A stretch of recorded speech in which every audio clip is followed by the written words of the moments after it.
Hello and welcome. My name is Pankaj Mishra. You're watching News 9 Live. Now, this Wednesday, Supreme Court again made a landmark observation. The Supreme Court said that the moment politics and religion is separated and politicians stop using religion in politics, the hate speeches will end. Terming hate speech a vicious circle, the top court said these utterings are being made by fringe elements and people should restrain themselves from doing so. A bench of Justices K.M. Joseph and B.S. Nagaratna referred to speeches of former Prime Ministers Jawaharlal Nehru and Atal Bihari Vajpayee, saying people from remote areas and every nook and corner of the country used to gather to hear them, but not anymore. To discuss the merits of what Supreme Court said and obviously the gravity of the situation, I'm joined by the legal editor of News 9, Ashok Bagriya. Ashok, thank you so much for taking time out and speaking to us. Obviously, a high-handed approach there by the Supreme Court as far as this observation is concerned. Well, yes, there are very serious observations which fell from the Supreme Court yesterday. And basically, Supreme Court was not just expressing its sense of frustration, but also anxiety. The fact that hate speeches have become so prevalent in our country and it is tearing the secular fabric of the country. So these observations fell in a case where an application was filed in the Supreme Court saying that in the last 14 months, there have been at least 50 instances of hate speech which have been reported by news media outlets. And despite that, the Maharashtra government has not done anything. And that particular petition and application told the Supreme Court that the Maharashtra government is in contempt of the earlier Supreme Court order, where the court had said that in cases of hate speech, which are taking on a very serious nature and which is becoming problematic in today's time, especially in an era where social media is amplifying such hate speech, the state governments have to take suo motu cognizance of such incidents and take action against them. So it was in this context of this application that the Supreme Court said that made a very strong observation saying that states are impotent, states are powerless, and if they do not do anything of to the respect of taking action against hate speech, what is the point of having a state government in place? Besides that, the court also went on to say that this problem of hate speech in the country will continue as long as religion and politics is not separated. And they also said that politicians have all the time used religion to propagate their politics. Right, obviously. And also, Ashok, talking about the commentary that goes on through various forms of media, that is also what the Supreme Court mentions. And they're using the term fringe element. We have heard this interpretation earlier as well in connection with one political party's spokesperson also mentioning something offensive. So in that regard also, where do you see that either the political parties or for that matter, the media houses, maybe the social media outlets too, need to draw a line?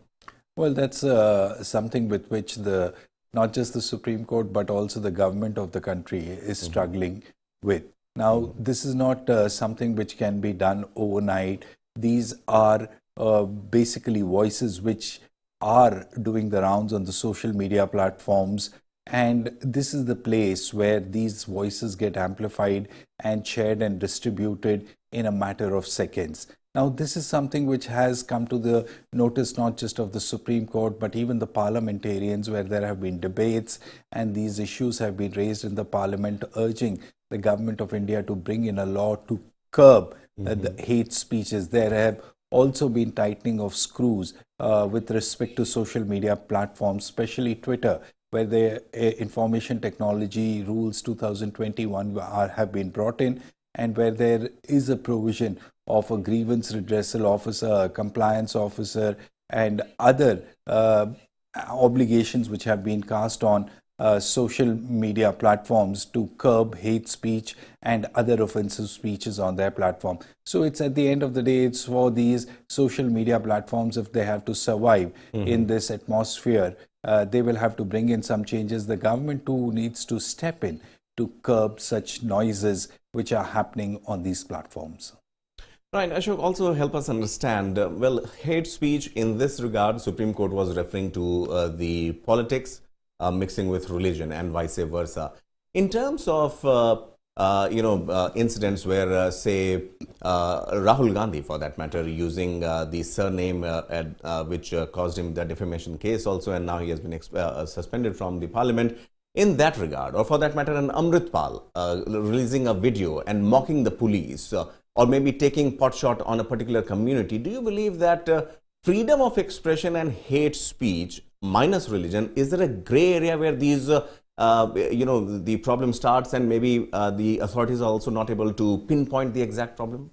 See, one thing you have to be clear that free speech or a fundamental right to free speech and expression is not absolute.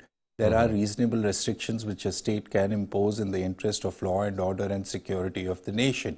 Now, what is really happening is that these kind of speech, offensive, nasty speech in the name of religion, which have a tendency to create law and order situation, they can be curbed. There are provisions in the Indian Penal Code where people who are indulging in such kind of offensive speech, they can be prosecuted. However, what we have been witnessing is that while some state governments have been proactive in cracking the whip on people who indulge in hate speech, there are some states who just stand by and watch this happen. And in this particular case, again, Maharashtra government was at the receiving end in the Supreme Court yesterday, where an application has been filed saying that 50 instances of hate speech have been reported against a minority community, and still the Maharashtra government is not doing anything.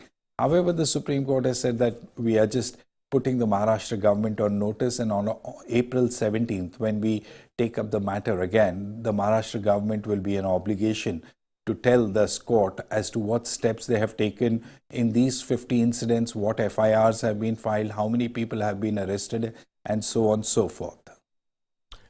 Right. Obviously, we'll wait and watch how this thing transpires. Meanwhile, Ashok Bagriya, their legal editor of News 9, decoding the Supreme Court's observations on the hate speech. Thanks for watching.